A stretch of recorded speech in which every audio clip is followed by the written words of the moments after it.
매주 수요일은 서울에 있는 사회적 기업들을 소개하고 있습니다. 오늘 만나볼 곳은 어떤 곳인지 기대가 되는데요. 화면으로 먼저 소개하겠습니다.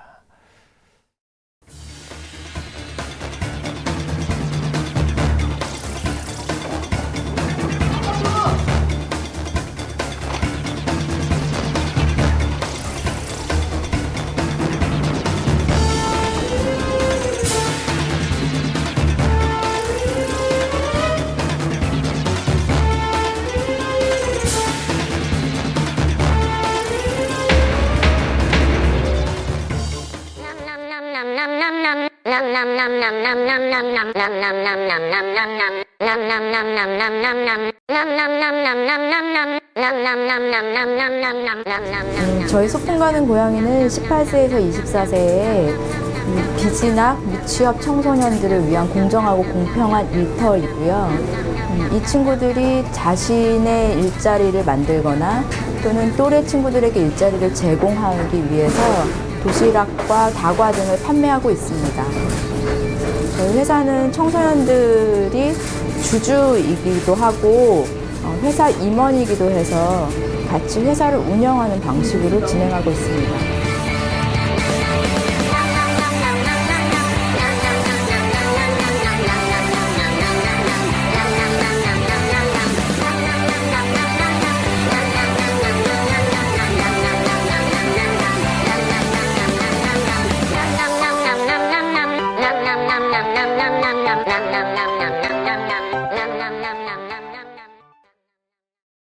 네, 화면으로 소개했습니다. 아주 위험한 물건인 줄 알았는데 따뜻한 물건이었습니다. 배달된 것이요. 사회적 기업 소풍 가는 고양이 차주희 팀장 자리하셨습니다. 어서 오십시오. 네, 안녕하세요. 네, 소풍 가는 고양이 이름도 아주 범상치 않은데요. 도시락을 배달하는 그런 회사입니다. 회사 소개 조금 더 해주십시오.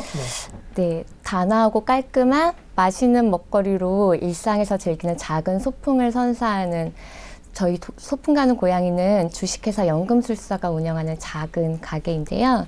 주식회사 연금술사는 청소년, 청년들이 어른과 협동해서 배움, 일, 생활에서 작은 성취를 쌓아가는 일터이자 공동체를 인큐베이팅하는 사회적 기업입니다. 네, 주식회사 연금술사라는 사회적 기업에서 운영하는 아주 특별한 도시락 가게입니다. 예, 소풍 가는 고양이 이름도 참 재밌게 지셨는데 그러면 원래는 도시락 사업을 먼저 한 게 아니라 말씀하신 주식회사 연금술사가 먼저 생긴 거죠. 그런데 어떻게 도시락 사업을 시작하시게 됐나요?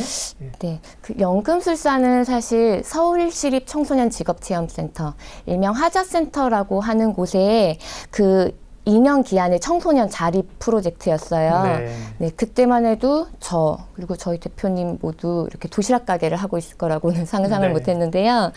그 저학력, 저소득 청소년들에게 고용 및 교육의 기회를 제공하는 것을 목표로 1년 차에는 문화예술 분야 사회적 기업 인턴십 프로그램을 진행을 했습니다. 그때는 이제 청소년들의 적성에 되게 알맞는 창의적인 분야, 그리고 청소년을 같이 길러가겠다고 의기투합해서 모인 사회적 기업들. 당연히 이 프로젝트가 성공할 거라고 생각을 했었는데 1년 뒤에 사실 이 과정을 버텨낸 청소년들이 많지 않았었어요. 네. 공통적으로 얘기한 것이 어떤 소속감, 그리고 자신을 생활을 영위할 수 있는 최소한의 벌이, 그리고 어떤 시간 관리, 자기 관리들에 대해 필요성을 얘기했는데요. 그건 이제 꿈이 아니라 일종의 생활이었던 거죠. 그 생계비를 벌어야 하는 이 청소년들에게 그 적은 교육비, 인턴십 비용으로 생활을 유지하기는 굉장히 버거웠을 거고, 그리고 그 전문성을 길러내기 위해서 기약 없는 시간들을 버텨내는 것도 굉장히 네. 힘든 일이었을 거예요. 예. 네, 그리고 그 이제 학교나 이런 보육시설의 어떤 규율 속에 있던 친구들이 그 어른들의 세계, 조직 세계에서 적응하는 것도 굉장히 어려워했었습니다. 그래서 연금술사 2년차는 창업과정으로 선회를 했어요. 일과 생활이 서로 맞물려서 생계와 살림을 꾸려나가고 유지할 수 있는 곳, 그 안에서 그리고 다양한 관계들을 맺을 수 있는 그것이 이제 창업이라고 생각을 했던 거죠. 그 중에서도 특히 이제 진입이 좀 쉽고 최소한 이제 굶어 죽지는 않을 거라는 생각에 네. 음식점을 시작하게 됐고요. 그 다음에 이제 공동 소유, 책임, 경영이라는 회사 비전을 세우면서 함께 참여했던 청소년, 그리고 이를 진행했던 그 직원들이 하자센터를 벗어나서 독립을 네. 해서 주식회사를 설립하게 되었습니다. 네, 그 주식회사가 그러니까 연금술사예요? 네. 연금술사죠. 네, 예. 맞습니다. 그러면 소풍 가는 고양이 도시락 사업은 언제부터 시작을 하신 거예요? 네, 2011년에 이제 11년. 하자센터 안에서 시작을 했고, 예. 2012년에 이제 주식회사로 독립을 네. 하게 된 것입니다. 예, 지금은 성미산 마을에 계시다고요? 네, 맞습니다. 위치가. 예. 네. 도시락 가게는 사실 많습니다. 맞습니다. 그런데 여기는 청소년을 중심으로 하는 도시락 가게인데요. 청소년들이 학교가 있어야 되는데 아르바이트 하나? 이렇게 생각할 수 있는데 그렇지 않거든요. 하자센터라는 걸 아시잖아요. 하자센터에 있는 청소년들은 대단히 뭐 독특한 청소년들이고, 예. 이게 어떻게 보면 미리부터 세상을 배우고 창업을 한 겁니다. 그런데 도시락 가게를 시작한다는 게 이것도 음식인데 그 음식업을 해보신 적이 없잖아요. 예. 근데 하면서 이게 만만하던가요? 아, 처음에 정말 우여곡절을 많이 겪었어요. 그때 굉장히 쉽게 생각해서 마을에 있는 오래된 반찬 가게에서 반찬을 납품받아서 네. 이제 포장을 해서 판매하는 형태였어요, 처음에는. 네. 근데 그 포장을 해서 판매하는 것도 굉장히 쩔쩔맸고요, 처음에는. 불행인지 다행인지 입지가 별로 좋지가 않아서 찾아오는 손님도 없었고, 예. 이 청소년들은 낯선 손님들에게 어떤 서비스를 제공한다는 걸 굉장히 어려워했었어요. 그래 본 적 경험도 없으니까 네. 그렇죠. 예. 그래도 이제 다행히 기존에 이제 하자센터의 네트워크들이 자발적으로 고객이 돼서 예. 주문들을 해주기 시작했었는데 이는 다 단체 배달인 거예요. 그래서 네. 저희는 이제 소량 매장에서 판매하는 방식을 생각했었는데 전혀 다른 방식으로 접근을 하게 되면서 굉장히 많은 시행착오를 겪었고 또 비용도 많이 발생을 했죠.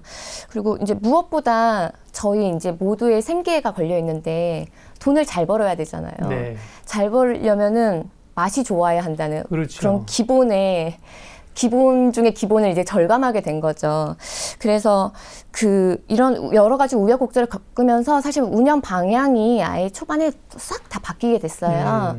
그 단체 배달을 하면서 이제 청소년들이 손님과 직접적으로 만나는 시간들을 최소화했고요. 그다음에 어른을 상대하는 일은 어른이 하는 걸로. 그리고 우선 무엇보다 이제 요리를 직접 네. 배우고 실력을 쌓아 나가기 시작했고요. 그다음에 재고를 줄이고 또 계획하에 일을 할 수 있도록 예약 주문만 받기로 했어요. 예. 창업 초반에는 이러한 우여곡절을 겪으면서 다양한 시도들을 했고 지금은 뭐 어느 정도 이제 자리가 잡히긴 했지만 여전히 매일매일 지금은 그러면 단체 배달 중심입니까? 지금도? 네, 맞습니다. 예, 미리 예약을 다 받고 네, 재고 네. 없이 네, 네. 노하우가 이제 생기셨습니다. 네. 그렇죠. 뭐 남의 만들어 놓은 반찬 사다가 포장해서 팔아서 돈 벌 것 같으면 그럼요. 못하는 사람이 어디 있겠어요. 네. 그렇죠? 단가도 어려울 거고 맞습니다. 고생을 많이 하셨네요. 예. 창업이라고 하는 게 표현이 좀 그렇습니다만 뭐 맨땅에 헤딩해서 배우는 게 많은데 그야말로 청년들과 함께 청소년들과 고생 많이 하셨네. 지금은 그러면 몇 분이 같이 일을 하고 계세요? 네, 그 5명이 창업을 같이 시작을 했었는데요. 지금은 어느덧 식구가 10명으로 늘었고 10대에서 40대까지 다양한 사람들이 함께 일을 하고 있어요. 네. 그래서 그 10년 넘게 한 업장에서 조리를 담당해왔던 분, 그리고 저희가 창업 초반에 이제 멘토링을 받았던 분, 이런 어른들이 단단하게 울타리를 쳐주고 계시고요. 그 안에 다양한 청소년들이 왔다 갔다 하면서 같이 일을 하고 있는데 지금은 5명의 청소년들이 함께 일을 하고 있어요. 네. 2011년 그때 창업을 같이 했던 친구도 있고 또 창업을 같이 했다가 군대 제대 후에 돌아온 친구도 있고요. 또 학교를 그만두고 오랜 시간 집에만 있다가 뭐 이런 청소년 센터나 고용복지지원센터를 통해서 이곳과 연결돼서 온 친구들도 있고요. 이런 5명의 친구들 중에 2명은 청소년 주주이자 이사예요. 그래서 보신 것처럼 음식을 만들고 포장하고 배달하는 일 외에도 후배들을 교육하고 메뉴를 개발하고 네. 이러한 소풍 가는 고향의 운영들을 실제로 같이 해나가고 있습니다. 그렇군요. 네. 젊은 분들이 주주가 되셨습니다. 나중에 회사가 커서 이제 또 상장하고 그러면 아주 큰 부자가 되겠는데요. 예. 자, 소풍 가는 고양이 얘기를 하고 있습니다. 독특한 도시락 집이죠. 우여곡절도 많이 있으셨고요. 이제 몇 년간의 고생을 통해서 자리를 좀 잡아가시는 것 같습니다. 할 얘기는 많은데 시간이 제약이 돼 있어서 조금 속도를 내볼게요. 이 도시락 가게인데 특별히 어떤 뭐 주주가 한 분이 돈을 내거나 기업에서 하는 게 아니라 같이 시작했고 그분들 가운데 청년들이 주주도 있고 그래서 소풍 가는 고향에만의 독특한 사내 문화들이 조성이 돼 있다고 네. 들었는데요. 예, 기존 기업하고는 어떻게 달라요? 예. 네, 많은 단체들에서 그렇게 하고 있는데요. 네. 우선 위기 질서를 없애기 위해서 예. 모두 별명을 쓰고 있어요. 아무도 저를 팀장님이라고 부르지 않고요. 네. 네, 팀장님 별명은 뭡니까? 차차. 차차. 네. 이렇게 뭐 팀장님, 뭐 대표님 이렇게 안 부르고. 네, 차차라고 부르고 있고요. 그다음에 각자가 가진 문제들, 다양한 문제들이 사적이든 공적이든 모두 회의를 통해서 얘기를 해요. 예. 그래서 뒷담화 문화 이런 것들을 없고, 없애고. 예, 네. 또 누군가의 지시가 아니라 자율적으로 움직이고 책임질 수 있도록 하기 위해서 매일매일 각자의 스케줄, 업무 시간표를 각자 짜고 이걸 모두 공유하고 있어요. 네. 예, 그 외에도 이제 이 청년들이 장기 근속이 가능하도록 저희가 여러 가지 근무 환경들을 만들었는데요. 말씀드린 것처럼 청소년 주식 소유제. 1년 이상 지나면 주식을 소유할 수 있게 하고요. 네. 그다음에 6시간 근무제를 시행하고 있어요. 3년 이상 근속을 하면은 안식월을 쓸 수 있게 하고요. 와, 좋은 직장인데요. 네. 그다음에 그 외에도 뭐 주거 보증금을 대출해 주거나 아니면 네. 자격증을 취득할 때 일정 부분 비용을 지원해 주는 등의 네. 어떤 저희 노동 환경들을 만들어 놨습니다. 네, 큰일 났습니다. 이렇게 좋은 직장이 소개되면 이제 소풍 가는 고향이 어떻게 하면 취업을 하느냐 여쭤보시는 분들이 많을 것 같은데요. 예, 그래요. 일단 이렇게 독특한 기업 문화, 또 이렇게 회사가 안정되고 또 이익이 나야 직원들을 배려할 수 있는 거잖아요. 그러면 소풍 가는 고향이 도시락 관한 얘기를 좀 하겠습니다. 도시락 그 메뉴를 좀 소개해 주시고요. 단체만 지금 하셔서 개인으로 가서 이렇게 뭐 투어 가셔서 사 드시긴 어렵고 혹시 뭐 단체에서는 주문할 수 있습니까? 아, 그럼요. 네. 네, 저희 소풍 가는 고향이는 서울 전 지역을 대상으로 그 안전하고 안심하고 먹을 수 있는 먹거리를 제공하는 단체 배달점이에요. 그래서 매장에서는 좀 이용이 어려우시고요. 정갈한 도시락, 네. 그다음에 여럿이 함께 나눌 수 있는 다채로운 케이터링, 그리고 그 단맛을 좀 줄이고 한국인의 입맛에 맞춰서 밀가루로 대신에 다른 찹쌀가루 등을 사용해서 만든 다과 등의 서비스를 이용하실 수 있으세요. 네. 그래서 홈페이지나 전화로 문의 주시면 됩니다. 화면에 보는 도시락을 보면 먹기가 좀 아까울 정도로 굉장히 아주 식감도 그렇고 색도 그렇고 좋아요. 네. 뭐 정성껏 만드는 거는 여쭤보지 않아도 당연히 알겠고요. 도시락하고 케이터링도 하시는군요. 네, 맞습니다. 케이터링이라고 하면 이게 주문 음식, 행사 같은 거 할 때 네, 그런 네. 거죠. 뷔페식으로 이렇게 뷔페식. 덜어 드실 아, 수 그렇군요. 있게. 그런 네, 것들은 뭐 이용을 하실 수 있는 분들이 많이 있겠습니다. 네. 제가 이제 도시락집은 많다 그랬잖아요. 네, 이제 네. 특별히 소풍 가는 고향이는 다른 도시락집하고는 구성원부터 해서 문화부터 여러 가지가 다른데요. 다른 도시락집과 좀 다른 소풍 가는 고향이만의 강점을 얘기해 주세요. 네, 아마 고객분들이 가장 크게 기억하시는 부분은 아까 보신 도시락 용기일 거예요. 네. 예, 저희는 일회용기 사용을 최소화하고 다회용기를 사용해서요. 나중에 그걸 수거해 오고 설거지해서 사용을 하고 있어요. 물론 그로 인해서 발생하는 노동량과 비용은 훨씬 크지만 그러게요. 이는 저희가 계속해서 지켜나갈 생각이고요. 네. 또 예약 주문제를 한다는 것 자체가 그때그때 손님들에게 맞춰서 음식을 하기 위함이에요. 그래서 주문이 들어오면 그에 맞춰서 바로바로 조리를 해내고요. 가능한 한 한국 땅에서 난 재료들, 국내산 재료들을 사용하고 있고 또 인위적인 맛을 내는 조미료들은 최대한 사용을 안 하고 있어요. 무엇보다 그 드시는 분들의 성향이나 행사 성격, 그다음에 뭐 장소 등을 세심하게 체크하고 그들에게 맞는 고객의 요청을 최대한 반영해서 서비스를 제공하는 것이 저희들의 가장 큰 강점이 아닐까 싶습니다. 네, 그렇습니다. 그러게요. 도시락을 보통 이제 도시락은 이렇게 일회용 용기에 가져다 주죠. 네. 먹고 버리게 돼 있는데 수거하시는 수고로움과 설거지도 해야 되는데 환경도 생각하는 그런 배려인 것 같습니다. 네, 소풍 가는 고양이 오늘 얘기 너무 재밌었습니다. 앞으로 이제 그동안 고생하셔서 이제 틀을 잡아가시잖아요. 앞으로 계획 또 뭐 방송 보시는 분들을 위해서 또 뭐 주문하실 분들이나 도움 말씀 있으면 마지막으로 해주십시오. 네. 네, 저희가 그 소풍 가는 고양이가 성미산 마을 안에 자리 잡고 네. 있잖아요.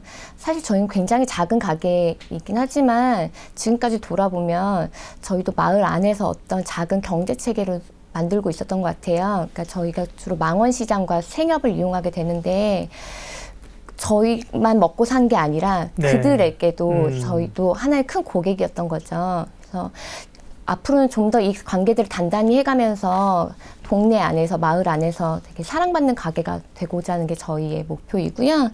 또 한 가지 단기적으로 저희가 올 봄 바로 이제 얼마 안 돼서 소풍 가는 고양이가 브랜드를 리뉴얼해요. 네. 그러니까 새 옷을 갈아입게 되는데요.